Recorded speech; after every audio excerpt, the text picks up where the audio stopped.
Muy buenos días, amados y amadas en Cristo Jesús. Quiero compartiros unos versículos de la palabra que se encuentran en el libro de Marcos, capítulo 4, versos del 26 al 29.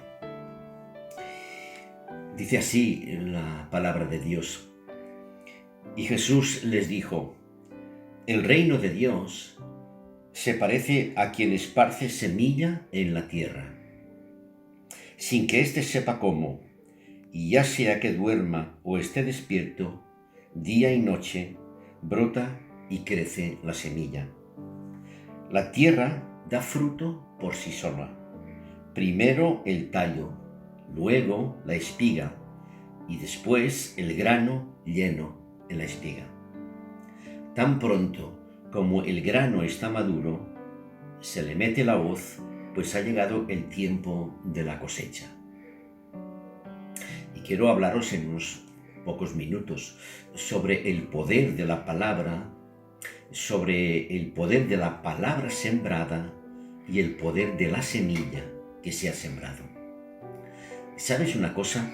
Dios es la palabra y la palabra es Dios. Y esto puede llegar a ser muy profundo, sí, ya lo creo, muy profundo. Cuando pensamos en la palabra de Dios, inmediatamente pensamos en la Biblia, y esto es muy cierto. Pero debemos entender que Dios es mucho más grande que la Biblia. Dicho de otro modo, Él habla también de muchas otras maneras. Y también muchas veces a través de nosotros mismos. Yo creo que lo hace mucho más de lo que podemos llegar a imaginarnos. Y muchas veces ni siquiera nos damos cuenta. Cuando hablamos de Dios a los demás, o hablamos y testificamos de Jesús, o de incluso nuestro testimonio, tienes que saber que estamos sembrando una semilla en un campo en el cual solo Dios sabe si esta semilla dará fruto o no la dará en su momento. Quizás muchas veces no llegamos a verlo, pero algunas veces hemos testificado de Jesús a personas que en algún momento, y digo en algún momento, ellas serán tocadas por el poder del Espíritu Santo y se convertirán. Dios nos dice solamente que sembremos y que no nos preocupemos de lo demás. Y yo mismo formo parte de ese grupo de personas. Quiero darte un pequeño testimonio, aunque quizás algunos ya lo sabréis, pero yo ya hace muchos años, cuando fui a la mili, a mis 20 años, yo estaba en Madrid en un destacamento de unos 5.000 soldados. Y allí en el campamento, cada tarde nos daban unas horas para salir de paseo. Cuando salíamos de paseo con algunos catalanes, a la puerta del barracón había un catalán que nunca quiso salir con nosotros, digamos, a tomar unas cervezas o una Coca-Cola. Recuerdo que aquel muchacho siempre estaba leyendo un libro que era la Biblia, aunque yo no lo sabía. Y cuando le invitábamos a venir con nosotros, él nunca quiso venir. Mira por dónde, te diré que estuvimos con él unos 3 meses, luego nos destacaron a otros campamentos y ya no le volví a ver más. Pero sin saberlo, sin que yo no supiera, el testimonio de ese chico sentado en las escaleras leyendo la palabra de Dios caló en mi corazón y hubo una semilla que quedó aquí dentro en mi interior. Tuvieron que pasar muchos años, como 8 o 9 años, cuando yo todavía no conocía a Dios. Tuve una experiencia profunda con Dios y Él vino a mi corazón tan fuerte que mi vida quedó transformada, impactada en un momento. Eso quiere decir que mi corazón, la tierra que había en mi interior, estaba preparada para recibir la semilla. Ese día salimos a pasear con mi esposa y nuestro niño, que todavía no tenía ni siquiera un año, y vosotros podéis entender qué persona nos encontramos cuando salimos a la calle. Sí, era esa persona, era ese muchacho, se llamaba Paulino. No lo había vuelto a ver más. Pasaron 8 años, quizás más, pero ese día, en aquel preciso momento, nosotros encontramos a ese muchacho y él fue el encargado de hablarnos de Dios. Mi corazón estaba preparado para recibir esa semilla que él implantó tanto tiempo atrás. ¿Qué quiero decirte con esto, amigo y amiga? Quiero decirte precisamente, hablarte del poder de la palabra, de la semilla sembrada. Nuestra misión es solamente esparcir la semilla, predicar, hablar de Él, hablar de Jesús.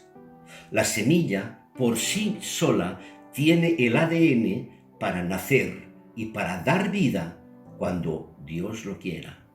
No nos necesita a nosotros, porque en sí mismo la palabra, la semilla, tiene el poder. Nadie puede apagar ese poder. En mí nadie lo apagó en 8 años. La palabra tiene el poder de transformar una persona cuando llega el momento oportuno. Y como dicen los versículos, la tierra da fruto por sí sola. Allí donde no esperamos ni confiamos, donde nosotros no podemos ver en lo más profundo del corazón de una persona, allí cae la semilla y allí en su momento da fruto por sí misma. Qué precioso, ¿verdad? Según leemos también, primero el tallo, después la espiga y después el grano lleno. Cada cosa a su tiempo, querido hermano y hermana, cada cosa en su orden. Así es la ley de la naturaleza y así es la ley de Dios. Así es el proceso de madurez en un cristiano, en un discípulo, en un hijo de Dios. Todo tiene su tiempo, pero al final el grano debe salir. Muchas veces no permitimos que el grano salga y esto produce en nosotros cristianos inmaduros. El propósito de Dios es que se cumpla el ciclo de madurez. ¿Y cuál es ese ciclo de madurez? Tienen que pasar por muchas estaciones, por lluvias, por fríos, por vientos, por pruebas. Eso fortalece a la planta y la prepara para cuando aparezca el fruto. Si no fuera así, al primera de cambio el fruto moriría antes de nacer. ¿Y qué pasa con nuestras vidas? El propósito de Dios es que crezcamos y que demos mucho fruto. No podemos fiarnos de alguien que no da fruto. ¿Quieres conocer a un verdadero cristiano, a una verdadera cristiana, de uno que no lo es? Miremos sus frutos. Cómo vive, cómo habla, cómo se comporta en su casa y fuera de ella. Cómo se comporta en la iglesia, si diezma, si no diezma, si ofrenda, si está dispuesto o dispuesta. ¿Cuál es su actitud? Si es sencillo, si es humilde, si está sujeto a las autoridades de la iglesia, si tiene ira o contienda, etcétera, etcétera, etcétera. En una palabra, ¿cuáles son los frutos del Espíritu Santo en su vida? La palabra dice que somos según lo que hay dentro de nosotros, y lo que hay dentro de nosotros es lo que sale hacia el exterior. No podemos disimularlo. De una higuera solo pueden nacer higos. Así es que nuestra actitud determina lo que hay en nuestro corazón. Si la semilla es buena, nuestro corazón dará sus frutos a su tiempo. Quiero pedirle al Señor que Él haga que la semilla que alguien sembró en tu corazón y que ha crecido y crecido no pare de crecer hasta que dé el máximo de fruto que hay en ti. Que Dios haga de ti un hermoso árbol con hermosos frutos, que cada vez, cada temporada, cada proceso de tu vida, una y otra vez, dé su fruto a su tiempo. Y que ese fruto permanezca para siempre.